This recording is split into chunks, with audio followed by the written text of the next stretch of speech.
This is one of the most intense games of football on the planet. The North London derby between bitter rivals Tottenham Hotspur and Arsenal. And this is your complete guide to watching any game at the Tottenham Hotspur Stadium.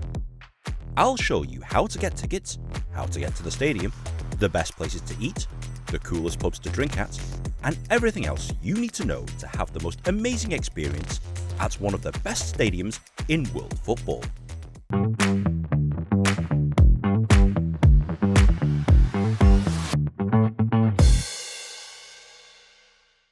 This is the home of Tottenham Hotspur Football Club, and regulars of my channel know that I've been here before, for a stadium tour and several times for the NFL.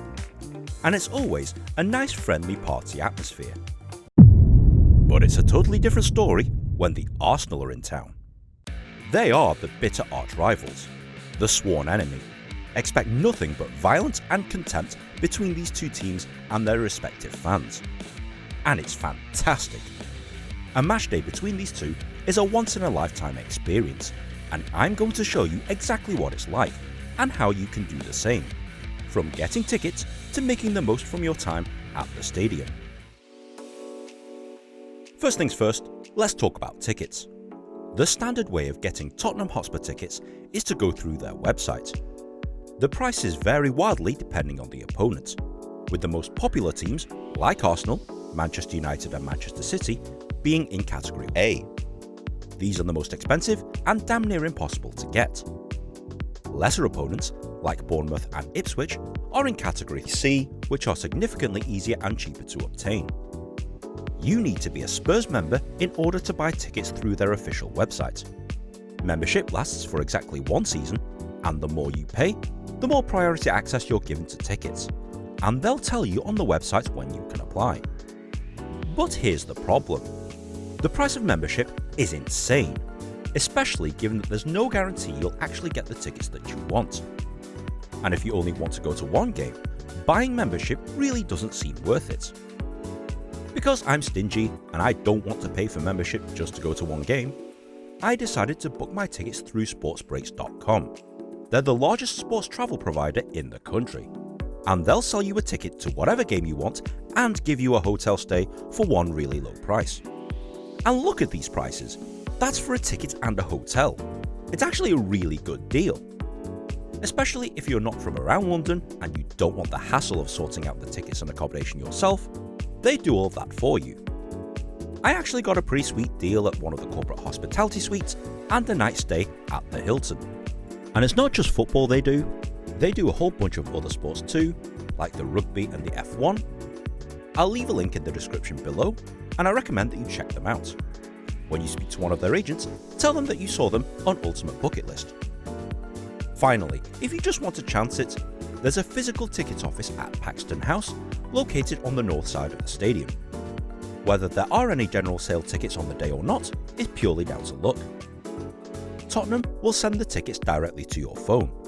They use NFC technology, so there are no physical paper tickets. Download the tickets to your digital wallet before arriving. And as always, avoid third-party websites to prevent being scammed. Now that you've got your tickets, let's get you to the stadium. The Tottenham Hotspur Stadium is located about 4 miles from central London. The easiest way to get here is by public transport, and the fastest option is to take the overground to White Hart Lane Station. From there, the stadium is literally right in front of you. Alternatively, you can stop off at Silver Street, which is north of the stadium if you fancy a pub crawl before the match. Or, if there is an issue with the overground, as there sometimes is, the nearest tube stations are Seven Sisters and Tottenham Hale, but they're quite a walk away from the stadium. If you're arriving from outside London, the nearest train station is Northumberland Park. You can take the bus directly to the stadium. I'll leave the bus numbers on the screen now. And I don't recommend driving here as parking is very limited. They close all the roads around the stadium, and the traffic around North London is terrible anyway. Once you arrive, there's plenty to see around the stadium. Go down the west side of the stadium where you'll find the Tottenham Experience. This cool building houses the club shop, where you can find everything from replica kits to signed memorabilia. It's the largest club shop in the country and a great place to buy all things Tottenham. There's also a cafe where you can relax and grab a bite to eat, and on non-match days, you can do one of their stadium tours. I already did a full video on this while stupidly wearing an Arsenal shirt, so check this out if you're interested. The South Stand is the largest single-tier stand in the UK, and it's where most of the bloodthirsty Spurs fans hang out before the match. Be sure to take a photo with the famous golden cargo statue. And the Ledley King mural is a short walk away near Tottenham Community Centre. Pretty cool art on display. You'll also come across Lily White's house. This unassuming house is actually the birthplace of Tottenham Hotspur Football Club. Around the stadium, you'll also find various food and entertainment options on match days. It's all very lovely, unless you're wearing Guna Red, because if you're an away fan and you have tickets to the away section, you only have access to the northeast side of the stadium, and you have to enter at entrance 11 and 12. The police make sure that these two sets of fans don't mix, but that doesn't stop them from having a go at each other. Hungry, huh? There are numerous food options around the Tottenham Hotspur Stadium. From traditional English food to international cuisine, you'll find something even if you're a picky eater. Inside the stadium, there are plenty of food and drink kiosks. On the west side of the stadium, you can find places to try London-style pie and mash, really popular around this neck of the woods. And if you are on a tight budget, there's a Sainsbury's supermarket located on the north side of the stadium, where you don't have to spend the earth. You can pick up a few cheap drinks and snacks without breaking the bank. Now let's talk about where to grab your matchday pint. In short, there's many places that you can drink. The area around the stadium is dotted with iconic pubs. The Antwerp Arms is incredibly popular, offering a nice selection of beers, and it has a fantastic pre-match atmosphere. The Beehive and the Bricklayers Arms are very popular with the hardcore Spurs fans. The Coach and Horses and the Beavertown Pub are also nice places to drink. And if you prefer a quieter pub, head on over to the Bill Nicholson. In short, you won't struggle to have a pint anywhere around here. As you head inside the stadium, locate your gate number on your ticket. When you reach the gate, you'll be security checked before you reach the stadium. To make things go by quickly, have your phone, wallet and keys out before you get searched. It speeds things up massively. Use your phone to scan your ticket at the turnstiles and away you go. The concourses here are clean, modern, spacious and offer a variety of food and drink options. There's the 60-yard bar, famous for being the longest bar in the country, that'll serve you a pint in about 5 seconds flat. It's also one of the nicest concourses of any stadium in the world, and this is just for a standard match ticket. I got a ticket to a hospitality lounge via sportsbreaks.com, and boy is this worth the extra money.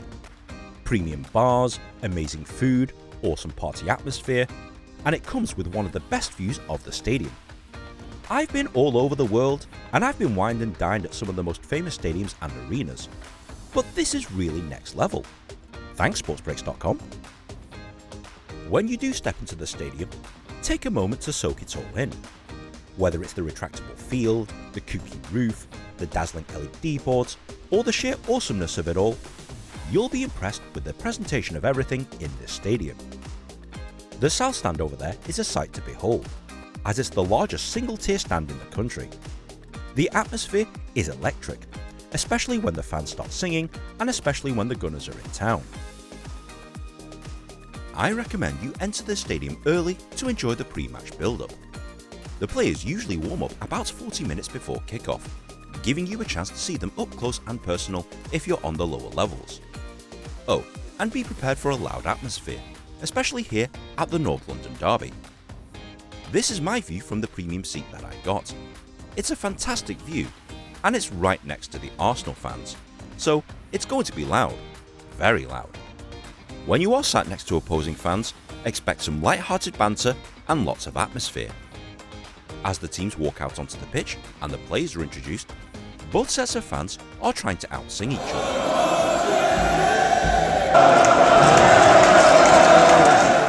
During the game, Tottenham started out the better of the two teams and set up camp in Arsenal's half. they have numerous gilt-edged chances that they just couldn't put away. I hope this doesn't come back to bite them later on, but knowing Spurs, it probably will. The North London derby between these two is always an aggressive game, and you'll notice that the more intense the action is on the pitch, the more passionate the fans get. It's a frustrating game, with Arsenal fluffing the few chances that they're getting, and Tottenham not really doing much with the ball, even with the lion's share of possession. Controversy is never far away in this fixture, and there are good shouts for players to get booked or to be sent off. But that's what you expect from a derby game between these two. Right, it's half-time, 0-0. Time to go into the lounge, pick up a couple of free beers, and hang out with some nice Americans that I just met that have flown in for a 50th birthday football road trip. It's a pleasure to meet you guys. Enjoy the rest of your trip. In the second half, Arsenal fans figured out that the best way to get behind their team is to hurl abuse towards Tottenham's players and fans.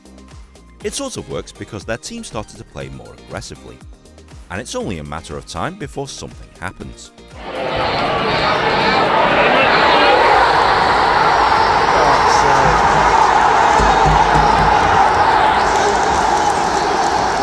This place erupts, and it really is that loud when someone scores.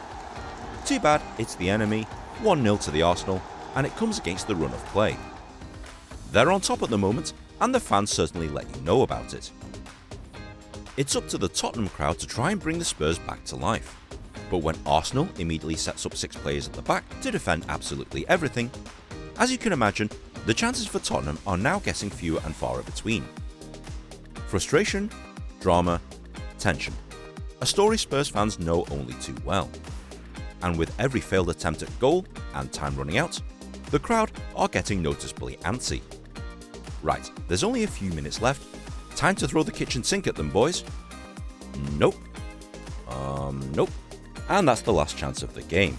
Final score: Tottenham 0, Arsenal 1. It wasn't to be for the Spurs today, better luck next time. As the players applaud the fans, and the Arsenal fans return the favour, it's time to accept defeat and go home. After the game, it's incredibly crowded, and everyone tries to make a beeline for White Hart Lane station. I recommend leaving as early as possible after the game, if you're in a rush, or as late as possible if you've got time. This is so that you're not stuck in the mass of people trying to leave all at once. I decided to kill off some time in the lounge whilst enjoying some food and drink.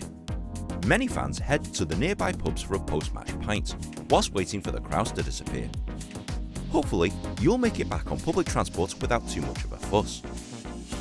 Overall, if you are a football fan and you want to see a game here, you have to do this once in your life. It's definitely one of the best stadiums in the country, and you won't be disappointed with the experience here at Tottenham. And if you can't get tickets to see them play the Arsenal, expect a bloodthirsty atmosphere from both sets of fans, and bask in the warmth that is the rivalry between these two. Isn't it wonderful? Okay Nin, I'm sold. What do I need to do? Well, you need to come here to the Tottenham Hotspur Stadium. I've already mentioned the 3 ways of getting tickets, but my advice, if you just want to attend one game, is to book through sportsbreaks.com. I did this and it was super easy. You can get a standard ticket in the North Stand plus a hotel stay for an amazingly low price. Or if you want the premium experience, like me, you can opt for the hospitality tickets with a choice of either a hotel stay or a TfL travel card to help you get around London. Go to their website, I'll leave a link in the description below, and mention that you saw them advertised here on Ultimate Bucket List. It's definitely the best value for money and certainly worth looking into. I've also mentioned all the ways that you can get here, but the overground to White Hart Lane station is the best bet. If you're looking for a place to stay, I'd recommend staying in central London and taking public transportation to the stadium.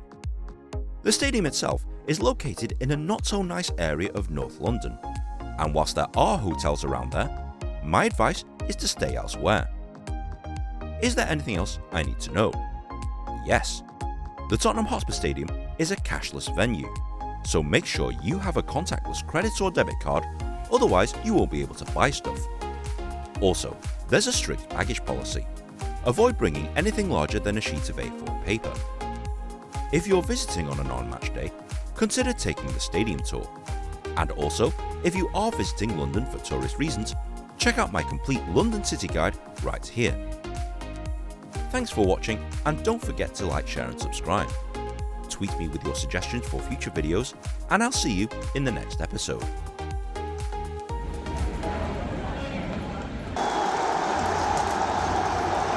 Yeah. 20 years ago. 20 years ago, we're trying to reinvent that experience.